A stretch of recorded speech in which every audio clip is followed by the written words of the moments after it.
അസ്സലാമു അലൈക്കും. എല്ലാവർക്കും സുഖമല്ലേ? അൽഹംദുലില്ലാഹ്, എനിക്ക് സുഖം തന്നെ. പിന്നെ നിങ്ങൾക്ക് എല്ലാവർക്കും അറിയാമല്ലോ, ബഹുമാനപ്പെട്ട റിയാസ് ഉസ്താദിൻ്റെ അതുപോലെ തന്നെ നൗഷാദ് വാക്കർ ഉസ്താദ് പല വേദികളിലും ഇന്ന് ഡാൻസ് ചെയ്യുന്ന കോപ്രായങ്ങൾ കാട്ടുന്ന ഉമ്മമാരെ പറ്റിയിട്ടുള്ള ഉപദേശങ്ങൾ നൽകുന്ന അത് നമ്മളെല്ലാവരും കാണുന്നുണ്ട്. എന്നാൽ ഈ ഉപദേശങ്ങൾ അവർ നൽകുമ്പോൾ അവർ ചിന്തിക്കുന്നില്ല, വെറും 5000 പേരിൽ ഒതുങ്ങിയിരുന്ന ഒരു സാബിറയെ 30,000 50,000 പേരിലേക്ക് പരിചയപ്പെടുത്താനാണ് നിങ്ങളുടെ വീഡിയോസുകൾ ഉപകരിച്ചത്. സത്യം പറഞ്ഞാൽ നിങ്ങളുടെ വീഡിയോസുകൾ അവർക്ക് റീച്ച് വർദ്ധിപ്പിക്കുക മാത്രമാണ് ചെയ്തത്. ഏതെങ്കിലും ഒരു ഉസ്താദിനെ പറ്റിയിട്ട് എന്തെങ്കിലും ഒരു കുറ്റം പറഞ്ഞാൽ അത് 5000 പേരിൽ ഒതുങ്ങേണ്ട ഒരു കാര്യത്തെ ഇന്ന് ലക്ഷക്കണക്കിന് ആൾക്കാരിലേക്ക് എത്തിക്കാനാണ് ഉസ്താക്കന്മാരുടെ വീഡിയോസുകൾക്കൊക്കെ സാധിച്ചിരിക്കുന്നത്. അപ്പോൾ സാബിറയുടെ ഈ കോപ്രായങ്ങൾ വർദ്ധിച്ചു വരുന്നതിൻ്റെ കാരണക്കാർ നിങ്ങൾ ഉസ്താക്കന്മാർ തന്നെയാണ്. കാര്യം നിങ്ങൾ അവരെ ഉപദേശം കൊടുക്കുന്നു, അതവർക്കൊരു പ്രോത്സാഹനമായി മാറിക്കൊണ്ടിരിക്കുന്നു. ഇങ്ങനെയുള്ള വീഡിയോസ് ചെയ്താലേ ഉസ്താക്കന്മാർ ഇടപെടത്തുള്ളൂ.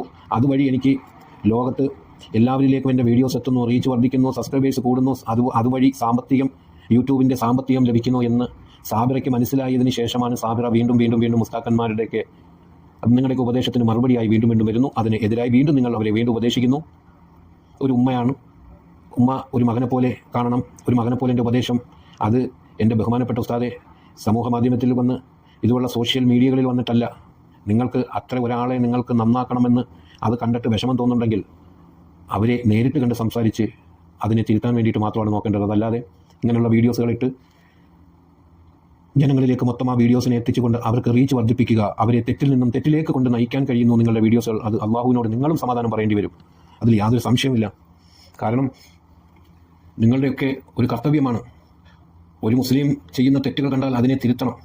അതല്ലെങ്കിൽ അതിനെ കണ്ടിട്ട് കണ്ടില്ലെന്ന് നടിച്ചാൽ അള്ളാഹുവിനോട് നിങ്ങൾ സമാധാനം പറയണം, ചോദ്യത്തിന് ഉത്തരം നൽകുക തന്നെ ചെയ്യണം. അപ്പോൾ അത് ഇങ്ങനെയുള്ള എല്ലാ ജനങ്ങളിലേക്കും എത്തിക്കുന്ന ഒരു ഉപദേശമാക്കി ഉള്ള വീഡിയോസുകൾ ചെയ്യുമ്പോൾ അതിനെ അവർ ഉൾക്കൊണ്ടില്ലെങ്കിൽ അവിടെ വെച്ച് അതിനെ സ്റ്റോപ്പ് ചെയ്യുക. അതല്ലാതെ അവരുടെ ഓരോ വീഡിയോസ് വരുമ്പോഴും അതിനൊക്കെ ഉപദേശം നൽകി ഇന്ന് സാബിറ ഇന്ന് മലയാളികൾ എല്ലാവരും അറിയപ്പെടുന്ന ഒരു ഉമ്മയായി മാറിക്കൊണ്ടിരിക്കുന്നു. അപ്പോൾ മറ്റുള്ളവർ ഇതേ കണക്ക് തന്നെ യൂട്യൂബിൽ വീഡിയോസ് അപ്ലോഡ് ചെയ്യുന്ന മറ്റുള്ള യൂട്യൂബേഴ്സ് ഉമ്മമാർ അവരും ചിന്തിച്ച് തുടങ്ങിയിരിക്കുന്നു. ഇങ്ങനെ എന്തെങ്കിലും ഒരു കൂത്താട്ടം നടത്തിയാൽ അതിന് ഇതേപോലുള്ള മതപണ്ഡിതന്മാർ വന്ന് ഉപദേശത്തിൻ്റെ രീതിയിൽ വരും.